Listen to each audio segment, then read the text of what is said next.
Hyper text markup ल्याङ्ग्वेजमा HTML मा हैन जुन यसरी माइक्रोसफ्ट अफिस वर्डको जस्तै कुनै पनि कुरालाई बुलेट लिस्टहरुमा भयो, नम्बरिङ लिस्टहरुमा भयो, कसरी राख्ने त्यही त सोध्नु भएको छ हैन। यसको लागि सुरुमा हामी नोटप्याडमा जान पर्यो। नोटप्याडमा गइसकेपछि हामीले यसमा स्ट्रक्चर टाइप गर्नुपर्ने हुन्छ। हाम्रो स्ट्रक्चर के हो रे भन्नुस् त।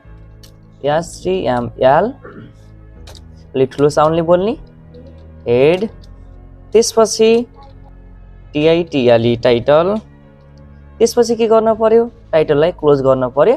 मैले यसरी लिस्ट ट्याग भनेर लेख्छु है, लिस्ट ट्याग्स। अनि त्यसपछि के गर्न पर्यो, टाइटललाई क्लोज गर्न पर्यो, ठीक।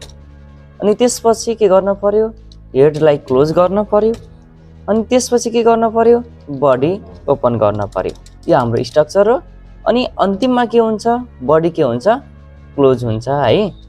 अनि बडी क्लोज भइसकेपछि के हुन्छ, HTML पनि क्लोज हुन्छ, ठीक। ल अब हेर्नुस् है, अब यति भइसकेपछि यसलाई हामीले सेभ गरौँ। हामीले रन त गर्नुपर्ने हुन्छ। रन गर्नको लागि फाइलमा जान पर्यो। फाइलमा गइसकेपछि के गर्ने, सेभमा क्लिक गर्ने। सेभमा क्लिक गरिसकेपछि हामीले कुन लोकेसनमा सेभ गर्ने त, डेस्कटपमै गरौँ, सहज हुन्छ है। डेस्कटपमा क्लिक गरौँ। त्यसपछि यसमा मैले फेरि लिस्ट भनेर लेखिदिन्छु। लिस्ट डट HTML लेख्नै पर्ने हुन्छ। यसरी सेभ गर्नु। सेभ गरिसकेपछि यसलाई विन्डोजसँग लेफ्ट बटन प्रेस गर्नु होला। यो लेफ्ट साइडमा जान्छ, यसलाई राइटमा राखौँ है। यता हाम्रो फोल्डर देखेन, राइट। त्यसपछि हामी यसलाई ओपन गरौँ। राइट क्लिक गर्नु होला। राइट क्लिक गरिसकेपछि ओपन विथमा जानु होला। हुन त हामीले यो ब्राउजरमा पनि ओपन गर्दा फरक पर्दैन। हामीले केमा गरौँ, गुगल क्रोममै गरौँ।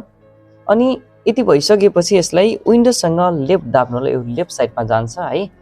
ल यो हाम्रो के भयो, नोटप्याड भयो। यो हाम्रो के भयो, ब्राउजर भयो। हामीले यसमा कोडिङ गरेको कुराहरू यसमा के हुन्छ, सो हुन्छ, रन हुन्छ हैन।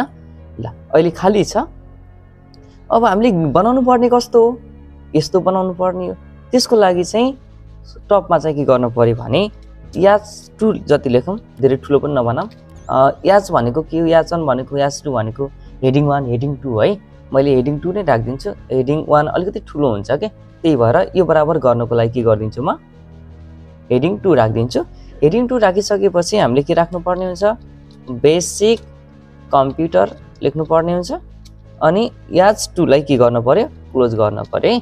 यस्तै गरेर हामीले कोर्स लेख्नुपर्ने छ।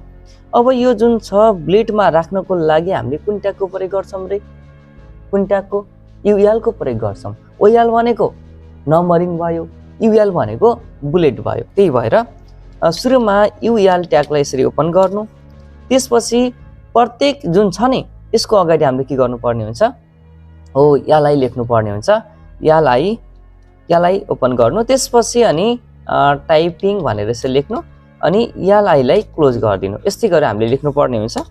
त्यस्तै गरेर हामीले LI लेखौँ फेरि। त्यसपछि MS पेन्ट। त्यसपछि के गर्न पर्यो, फेरि लाई क्लोज गर्न पर्यो। फेरि त्यस्तै गरेर हामीले LI अनि MS वर्ड है, क्यापिटल स्मल मिलाएर लेख्ने, आफूले लेख्ने कसरी हो त्यही अनुसार है।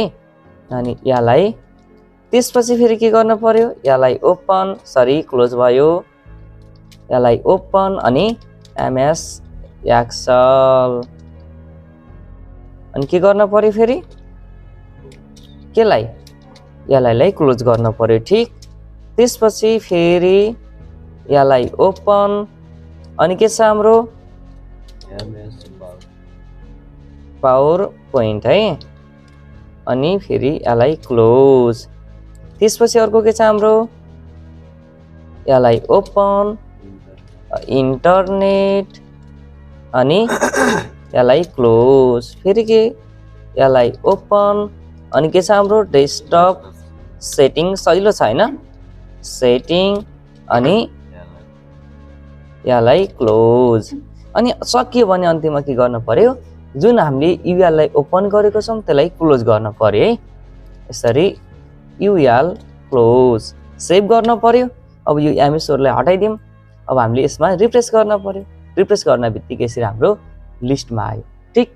अब जुन लिस्ट छ यसलाई हामीले नम्बरिङमा राख्न पर्यो भने हामीले चेन्ज गर्नुपर्ने एउटै हो। यसलाई चाहिँ OL बनाइदिनुहोस् है। ओएल टाइप गर्नुहोस् अनि तल पनि युएललाई हटाएर ओएललाई क्लोज गर्नु, किनकि हाम्रो माथि ओएल ओपन छ भने तल पनि ओएल नै क्लोज गर्नुपर्ने हुन्छ। यो सजिलो छ बुझ्नको लागि पनि। रिप्लेस गर्छौँ भने 1 2 3 4 मा आयो। तर कहिले कसो के हुन्छ भन्दाखेरि यही लिस्ट पनि हामीले केमा राख्नु पर्यो भने अल्फाबेटमा राख्नु पर्यो भने एबीसीडी को लिस्ट बनाउनु पर्यो भने अथवा रोमनमा आई भनेर लेख्नु पर्यो भने त्यतिखेर चाहिँ हामीले के गर्नुपर्ने हुन्छ, यसमा चाहिँ हामीले टाइप राख्नुपर्ने हुन्छ।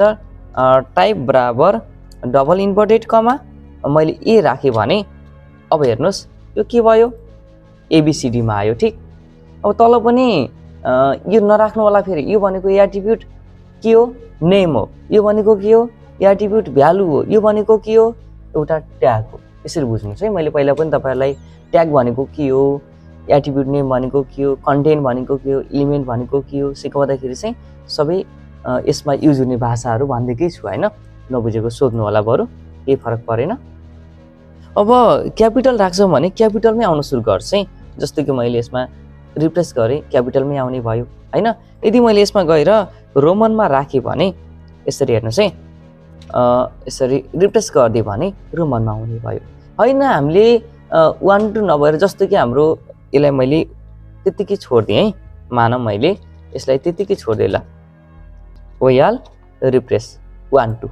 अब 1 2 यति भइसकेपछि अब त्यो भन्दा तल जुन डिप्लोमा कम्प्युटरको बारेमा हामीले कोर्स लेख्छौँ त्यो कोर्सलाई 1 बाट नभएर अब 7 सम्म छँदैछ।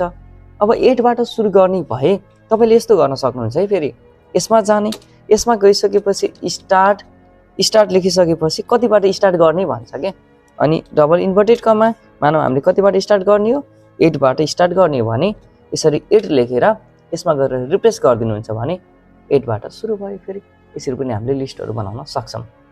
भनेपछि यस्तो खालको लिस्ट बनाउन पर्यो भने हामीले यिनी ट्यागहरूको प्रयोग गरेर यसरी हामीले बनाउन सक्छौँ। भनेपछि 1 2 मा पनि राख्न सकिने रहेछ, त्यसमा पनि अब कतिबाट स्टार्ट गर्ने त्यो पनि गर्न सकिने रहेछ, अनि अल्फाबेटमा पनि राख्न सकिने रहेछ, रोमनमा पनि राख्न सकिने रहेछ, त्यसपछि अरू अनि बुलेटमा पनि राख्न सकिने रहेछ। यसरी बुझ्नुहोस् है, सजिलो सिम्पल छ हैन, सकिन्छ नि। ल ठिक छ।